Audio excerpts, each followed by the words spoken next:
This recording is for week 6 in Computer Fundamentals B. You can see that week 6 goes from May 6th to May 12th. We only have a couple more weeks left, so we're getting down to the end. And this week we're going to finish the Advanced Analysis unit. That's where you worked on that mobster spreadsheet in week 5. And we're going to look at a little bit more information on that. And for this week, we have Unit 8 Project 3, Unit 8 Project 4 that you'll submit.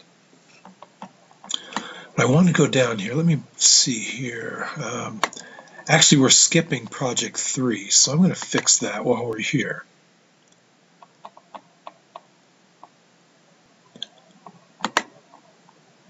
I'll just discuss this project. So I'll put skip Project 3. Okay. So now we're back to week 6. So again, this is a short week. So get some old work submitted. Try to get caught up. And of course, at the end of the week, you're going to have the exam, and we have the exam review. Before we move ahead, just want to take a look at the passing plan quickly. Passing plan, you can see what I've designed is a way for you to get 609 points. So if I move down this passing plan, you can see that you turn in a bunch of this work in the beginning, and then you don't have to do anything towards the end. That'll get you to 609, but heck, I would do the semester exam, Unit 9 exam, and even if you don't know all the stuff, at least you'll get some points, right? In fact, as I'm getting down near the end of the course, I would do all the exams and quizzes, even if I haven't gone into the curriculum. Especially that last week of school, do all the exams, and at least you'll pick up some points. But anyway, you can see the scores over here. All of these aren't 100%, like this one is 24 out of 30. So I've just kind of given estimates in here. Your scores could be higher, so you might have less work to do to get over 60. But here's an idea of how you can pass the course. All right, so we're jumping into the end of the Advanced Analysis unit, and that is starting this week 6. Let's go look at the write-up first. Okay, the write-up says, what is conditional formatting? Explain what ledger design is. Why is it better to have the cells change colors automatically? What function do you use to format alternating rows? You have the exact mod formula you would use to format ledger rows. Okay, section 5. So we're going to look at conditional formatting. And what conditional formatting is, it's a way of having the cells change formats based on the values. So for instance, you can make a spreadsheet show automatically any number over 120 would show up in red.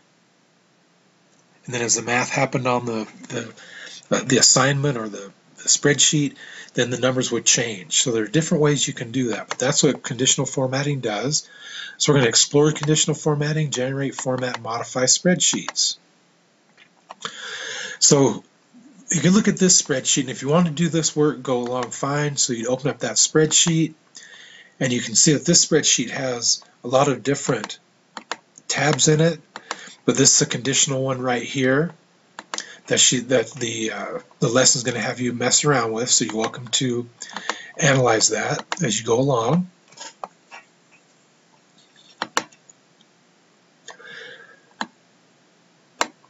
So you first select the cell you want to format. Under the format, conditional formatting, less than 20, and then bold, red. So I'll just show you how to do that. So select the cell you want to format, so that's going to be B7. So here are B7, format conditional, less than 20. Okay, so B7, and then go up here under conditional format.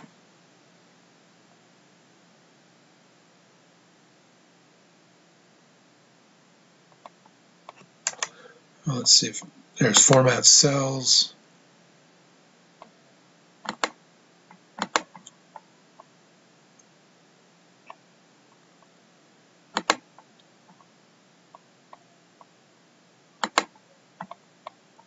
So conditional formatting.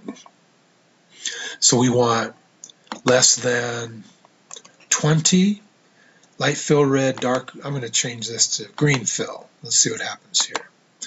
So now we have the information here. So if I type the number 12, see that it changed, right? Now up here, if I change these numbers,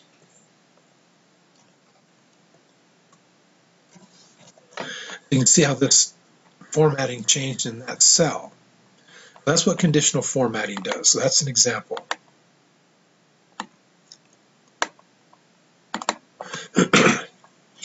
So it's going to have you test it out to practice that a little bit. Multiple conditions. So here you could do something. You could make it, if it's greater than 100, it's going to be a red number.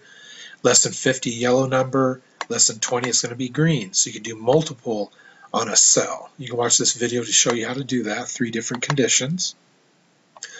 Now this also is a way you can create ledger style. And what ledger style is that every other row is a different color. So you could have one row green, the next one red, one next row green, next row red, next row green, next row red.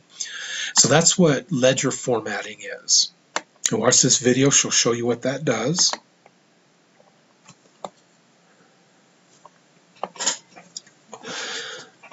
Now, there's some reasons that you want to, if you're going to do ledger formatting like that, to make every other row the same color, is that if you set up the program to do it automatically, then when you add new rows, those will automatically take on the correct color.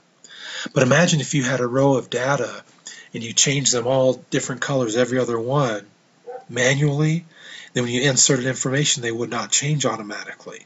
So you really need to make sure you do that.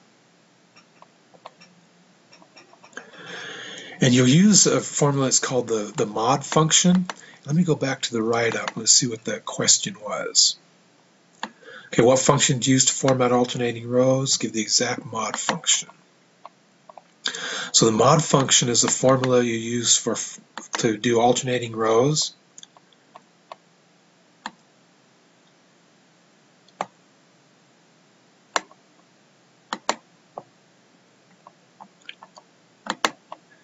And this is the exact formula you would use to make alternating rows of different colors. That's what you would start with. And you're welcome to practice this, but I'm not going to require you to do the assignment because this is pretty challenging work. So in summary, we looked at conditional formatting, how to change values, how the cells change, and then alternating rows, the ledger rows. This assignment 3, you're not going to do, so don't worry about that. So if I go back to the write-up, let's see where we left off here. Conditional formatting, talked about that. Explain what ledger design is, I talked about that. Why is it better to have cells change colors automatically? I said that. What function do you use? We did that. Give the exact mod formula. I showed you that, didn't I? Okay, section 6. Explain the difference between workbook and worksheet. What are the steps to add a new worksheet to a workbook? What are the 2 ways to name a worksheet? So now we're into section 6. Section 6 is multiple worksheets. Multiple worksheets are nice because then you can have a lot of common information. They can actually read each other. You can have a formula in one worksheet. If you change the numbers in another worksheet, the math will change. So we're going to work with multiple worksheets, generate, format, modify worksheets. Now in Excel, a data file is called a workbook. So if I say, like from last week we had the mobster one, and if we called that mobster spreadsheet, that would be called a workbook. But if we had multiple tabs on it, those would be called worksheets. So if I pull up an example, so these are worksheets down here, you see the multiple tabs, but this whole thing is the workbook. The whole spreadsheet file is the workbook, but tabs are the separate worksheets. So there's the example of the different tabs worksheets. Now what they're having you do, and you want to pay attention to this, let me see what this, oh no, yeah, don't worry about doing this this has you practice making new worksheets.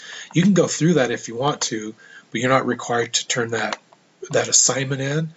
But it does have you practice making new worksheets. So you might want to practice that because you do have an assignment that you need to do later. Inserting a worksheet.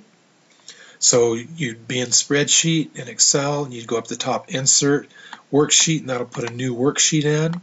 Then you can rename it. There are a couple of ways you can rename.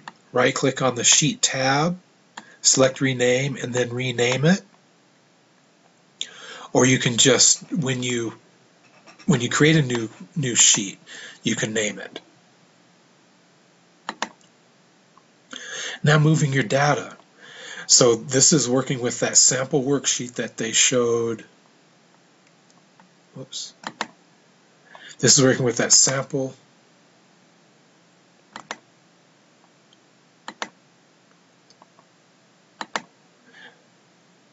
Where was that? That sample worksheet right here. They have you doing some practice with that on like 6, 7, 8, and 9. You're welcome to do that. Changing your source. You're welcome to do that as practice. Make sure your references are correct. Now, to use or not to use separate spreadsheets. So here's some things,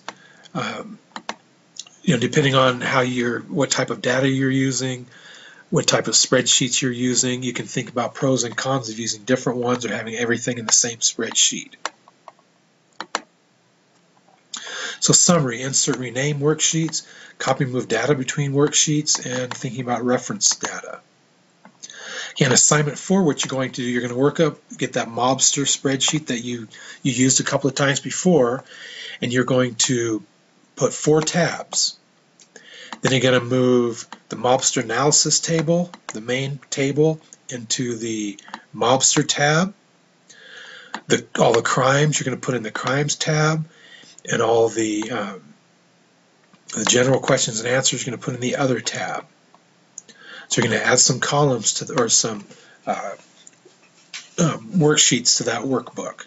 You're going to have different tabs on it. So review, looked at formulas, functions, ranges, sorting, all of that type of stuff. Finally, the unit exam, and of course the unit exam is right over here, the exam preview. So let's go back to the Class Connect write-up. Explain the difference between a workbook and worksheet. We did that. What are the steps to add a new worksheet to a workbook? I talked about that. And 2 ways to name a worksheet. So all these are answered. I've looked at the work, and again, for this week, you have only week 6, you have only project 4 to do, which will go really fast, and the exam to do. So this would be a really great week to get work caught up. So thanks for watching, everybody.